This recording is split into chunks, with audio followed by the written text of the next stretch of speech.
फिर आपका 7 लेक्चर है, वो हमारा किसके ऊपर है बेसिकली, वो हमारा स्टूडेंट्स है मुस्लिम पॉलिटिक्स एंड ब्रिटिश इंडिया। अच्छा, आप लोगों को पता है मैं आप लोगों को इसी तरह से समझाती हूँ कि आप लोगों को ना सिर्फ पॉइंट्स बना के देती हूँ ये ऊपर वाले, और इस तरह कहानी की सूरत में समझाती हूँ। लेकिन आज मैंने ना आप लोगों को इस तरह से समझाना है, ठीक है, जिस तरह से आप लोगों को मतलब कुछ मैंने उस तरह से समझाए हैं, क्योंकि मुझे कमेंट्स आए थे कि कहानी की सूरत में आप हमें समझाया, और मैंने शार्ट नोट्स भी आप लोगों को 6 लेक्चर्स के प्रोवाइड कर दिए हैं, ठीक है। इसके लेक्चर्स के भी मैं मिड टर्म से पहले आप लोगों को शार्ट नोट्स दे दूंगी, ठीक है, तो आप लोगों ने ये घबराना नहीं है। अच्छा, 1924 से 1935 मेरा कोई लंबा लेक्चर नहीं होता, सिर्फ 5 मिनट्स का लेक्चर होता है। अच्छा स्टूडेंट्स, इसमें जो आते हैं ना आप लोगों के ज़्यादा एमसीक्यूज होते हैं ना, सारे हैंडआउट्स में से आते हैं।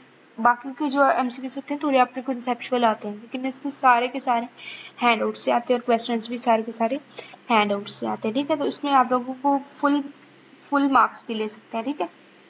इसमें आप लोगों को बेसिकली परेशान होने की कोई ज़रूरत नहीं। अच्छा, बैकग्राउंड क्या था, बेसिकली हम यही पढ़ रहे हैं मुस्लिम पॉलिटिक्स क्या थी, कि दिल्ली मुस्लिम प्रपोजल से हम पढ़ते हैं जो कि मार्च 1927 में। अच्छा, जो होते हैं ना इसके आप लोगों के पास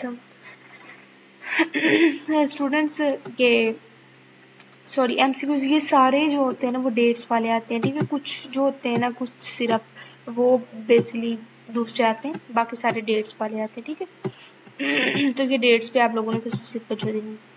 अच्छा, इसमें क्या कह रहे हैं कि मुस्लिम के जो लीडर थे कायदे जो दिल्ली में मतलब जब गए तो पॉलिटिकल इश्यूज जो थे ना, मेजर डिमांड जो थी उनकी क्या थी कि पंजाब और बंगाल जो है वो मुस्लिम मेजोरिटीज है, उन्हें मुसलमानों के हवाले किया जाए, ना कि हिंदुओं के, ठीक है। और वेटेज इन प्रोविंसेस कोई वेटेज नहीं थी।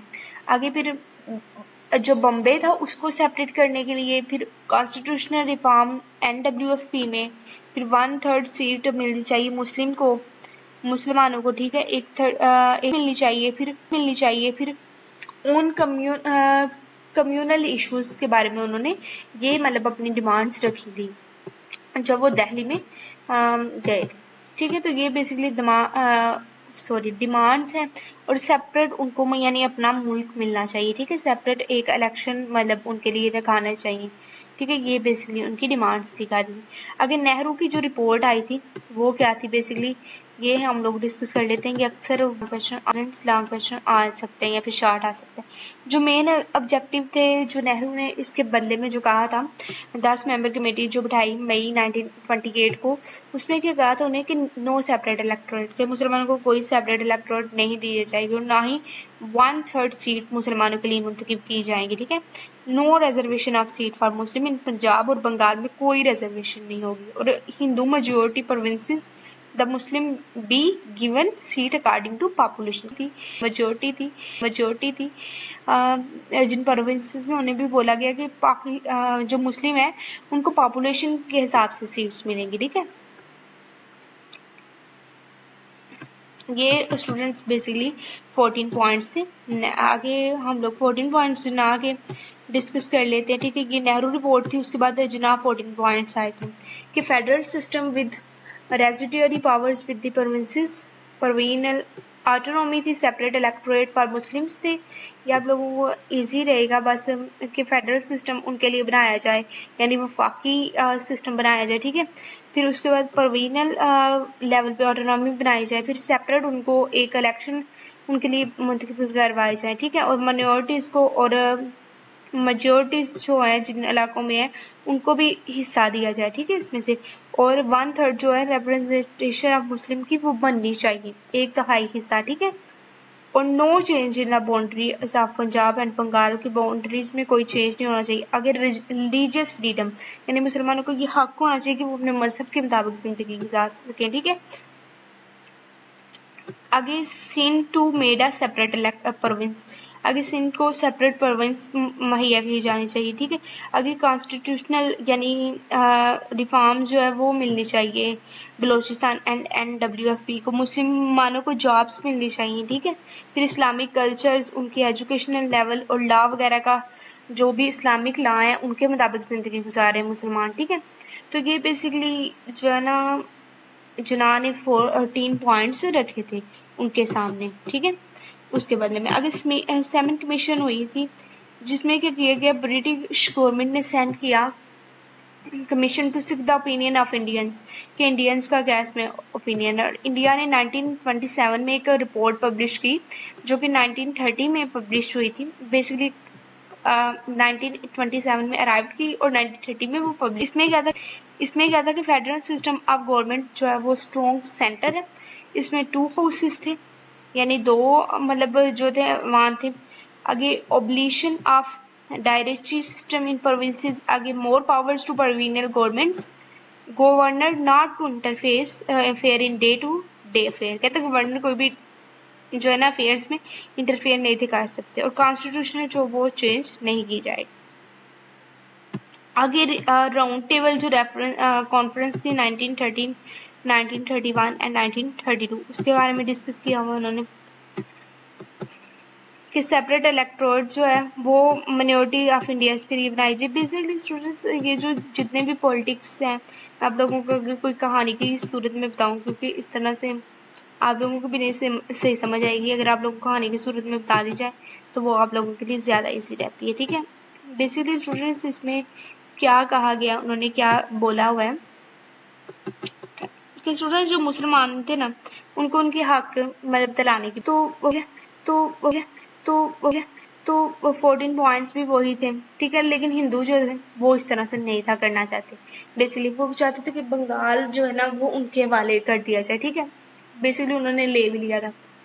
पंजाब और बंगाल में मुसलमानों की मेजोरिटी थी, बंगाल उन्होंने रख लिया था धोखे से, ठीक है। और फिर मुसलमानों को वो हक भी नहीं थे उनका देना चाहते कि वो अपने सलाम के मुताबिक ज़िंदगी गुजार सके, अपने रवायात के मुताबिक ज़िंदगी गुजार सके, ठीक है। उनको सीट्स भी नहीं थे देना चाहते इलेक्शन में। बेसिकली यही सारी बातें डिस्कस की हुई हैं। अगर आप लोगों को यही मतलब आ जाए तो आप लोगों ने यही सारी बातें डिस्कस करनी है उसमें। लेक्चर नंबर 8, अल्लामा इकबाल प्रेसिडेंटल एड्रेस दिसंबर 1930। यानी अल्लामा इकबाल ने जो है ना खुतबा इलाहाबाद जो था 1930 में क्या दिया था, ठीक है। ये तो आप लोग 9th 10th 11th 12th वगैरह सब में पढ़ते आ रहे हो कि हिंदू जो थे ना वो 2 नेशन थ्योरी थे। यही सब ने मतलब कहा था कि हिंदू और मुसलमान 2 अलग कौम हैं, ठीक है। सर सैयद अहमद, अल्लामा इकबाल, कायद सबका यही मोटिव था, लियाकत अली खान, ठीक है।